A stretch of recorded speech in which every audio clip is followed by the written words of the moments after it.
ಬೇಂದ್ರೆಯವರ ಮಗಳ ಹೆಸರು ಲಲಿತಾ. ಅವರಿಗೆ ಆಗ ತೀವ್ರ ಅನಾರೋಗ್ಯ. ಆಗ ಬೇಂದ್ರೆಯವರು ಪುಣೆಯಲ್ಲಿದ್ರು. ಮಗಳಿಗೆ ಹುಷಾರಿಲ್ಲ ಅಂತ ಟೆಲಿಗ್ರಾಮ್ ಬಂದ ತಕ್ಷಣ ಬೇಂದ್ರೆಯವರು ಓಡೋಡಿ ಬಂದ್ರು. ಮನೆ ಬಾಗಿಲಿಗೆ ಬಂದಿದ್ದ ಅವರಿಗೆ ಆಘಾತಕರ ಸುದ್ದಿಯೊಂದು ಕಾದಿತ್ತು. ಮಗಳು ಲಲಿತಾ ತೀರಿ ಹೋಗಿದ್ರು. ಚಿಕ್ಕ ಮಗಳ ಶವ ತನ್ನ ಮಡಿಲಲ್ಲಿ ಹಾಕಿ ಅಳುತ್ತಿದ್ದ ಬೇಂದ್ರೆಯವರ ಪತ್ನಿ ಲಕ್ಷ್ಮೀಬಾಯಿ ಅಳುತ್ತಾ ತನ್ನ ಕೆಂಪಗಾಗಿದ್ದ ಕಂಗಳಿಂದ ಬೇಂದ್ರೆಯವರನ್ನ ನೋಡುತ್ತಿದ್ರು. ಬೇಂದ್ರೆಯವರಿಗೆ ತಮ್ಮ ಪತ್ನಿಯ ಸ್ಥಿತಿ ನೋಡಿ ಸಮಾಧಾನ ಪಡಿಸುವಷ್ಟು ಧೈರ್ಯ ಸಾಲಿಲ್ಲ. ಆ ಘಟನೆಯ ನಂತರ ಅವರು ಒಂದು ಹಾಡನ್ನ ಬರೆದ್ರು. ಆ ಹಾಡೆ ನೀ ಹಿಂಗ ನೋಡಬ್ಯಾಡ ನನ್ನ, ನೀ ಹಿಂಗ ನೋಡಿದಾರ ನನ್ನ ತಿರುಗಿನ ಹ್ಯಾಂಗ ನೋಡಲೇ ನಿನ್ನ. ಇದು ರಾಜ್ಯೋತ್ಸವದ 100 ದಿನ 100 ಜನ ಕನ್ನಡಿಗರು ಸಿರೀಸ್ನ ದಿನ 19. ಹೀಗೆ ಬೇಂದ್ರೆಯವರ ಪ್ರತಿ ಹಾಡು ಕಾವ್ಯ ಅವರ ಜೀವನದ ಒಂದೊಂದು ಘಟ್ಟವನ್ನ ಹೋಲುತ್ತೆ.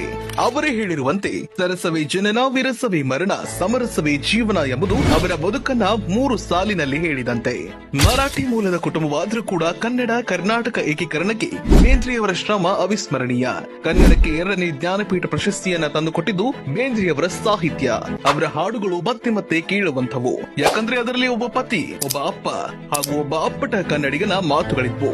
ಅವರಿಗೆ ಕೇಂದ್ರ ಸಾಹಿತ್ಯ ಅಕಾಡೆಮಿ ಫೆಲೋಶಿಪ್, ಪದ್ಮಶ್ರೀ, ಜ್ಞಾನಪೀಠ ಹೀಗೆ ಅನೇಕ ಪುರಸ್ಕಾರಗಳಿಂದ ಅವರನ್ನ ಗೌರವಿಸಲಾಗಿದೆ.